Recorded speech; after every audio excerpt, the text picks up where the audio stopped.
আপনাদের মাঝে চলে আসলাম মজাদার একটি আলু ভর্তার রেসিপি নিয়ে। আলু ভর্তা তো অনেক খেয়েছেন, কিন্তু এইভাবে আলু ভর্তার রেসিপি করে কখনো খান নাই।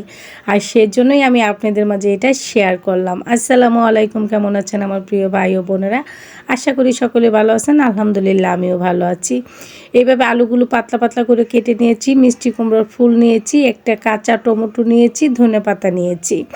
এখন আমি কড়াইতে সরিষার তেল দিয়ে দিই। তেলটা যখন ভালোভাবে গরম হয়ে যাবে সেখানে আমি দিয়ে দেবো যে চাক করে আলুগুলো কেটে রেখেছি সেই আলু। আর এটা কিন্তু নতুন আলু, নতুন আলু দিয়ে ভর্তা খেতে কিন্তু দারুণ লাগে শীতকালে। চামচ দিয়ে দিব হলুদের গুঁড়ো, কটা চামচ দিয়ে দিব লবণ। হলুদের গুঁড়োটা দিয়েছি কালারটা সুন্দর আসার জন্য, যেন দেখতে আরও বেশি ভালো লাগে।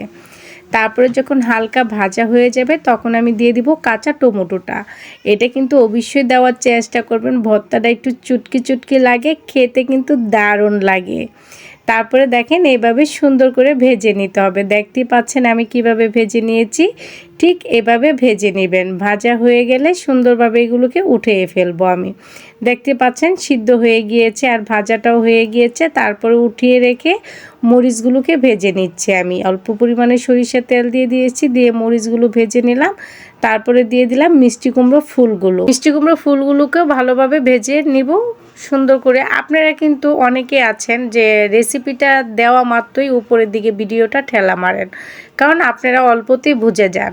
আপনারা বুঝেন, আমি জানি আপনারা অনেক পারদর্শী, কিন্তু কষ্ট করে যেহেতু ভিডিওটা দিয়েছি আমি, আপনারা অবশ্যই একটু কষ্ট করে দেখে যাবেন আমার প্রিয় ভাই ও বোনেরা। তারপরে দেখেন একটি বাটনা নিয়ে নিয়েছি, সেই বাটনায় শুকনো মরিচ আর লবণগুলোকে আগে পিষে নেব। আর এই ভর্তাটা কিন্তু হাতে মেখে করার থেকে বাটনায় করে নিলে খেতেও ভালো লাগে আর একদম মিশ হয়ে যায়, খুব সুন্দর হয় ভর্তাটা। যেহেতু ভাজা ভাজা, এটা কিন্তু আপনি হাতে ডলে করতে গেলে একটু ছাবা ছাবা থেকে যাবে, সেজন্য বাটনায় বা পাটায় বেটে করলে বেশি ভালো লাগে খেতে। এভাবে কিন্তু দেখেন আমি যেভাবে বাটনায় ফিনিশ করে নিচ্ছি এভাবে নেবেন। তারপরে যে মিষ্টি কুমড়োর ফুল আর ধনিয়া পাতা সেটা আমি দিয়ে দেব, দিয়ে একসাথে মিক্স করে নেব। আর এখানে কিন্তু আমি কাঁচা পেঁয়াজ ব্যবহার করেছি। আপনারা কেউ চাইলে ভাজা পেঁয়াজও খেতে পারেন, যারা কাঁচা পেঁয়াজ খেতে পছন্দ করেন না, কিন্তু আমার কাছে আলু ভর্তাতে কাঁচা পেঁয়াজটাই বেশি ভালো লাগে খেতে। তারপরে দিয়ে দেব পেঁয়াজটাকেও একটু ডলে মিশিয়ে নেব। আবার একটু সাথে সরিষার তেল দিয়ে দিলাম, কারণ কাঁচা সরিষার তেলের ঘ্রাণটা কিন্তু ভর্তার সাথে দারুণ লাগে। আর এই ঘ্রাণটা কিন্তু আমার কাছে বেশ ভালো লাগে। দেখতেই পাচ্ছেন ভর্তাটা একদম কত আঠালো হয়েছে আর কত সুন্দর হয়েছে।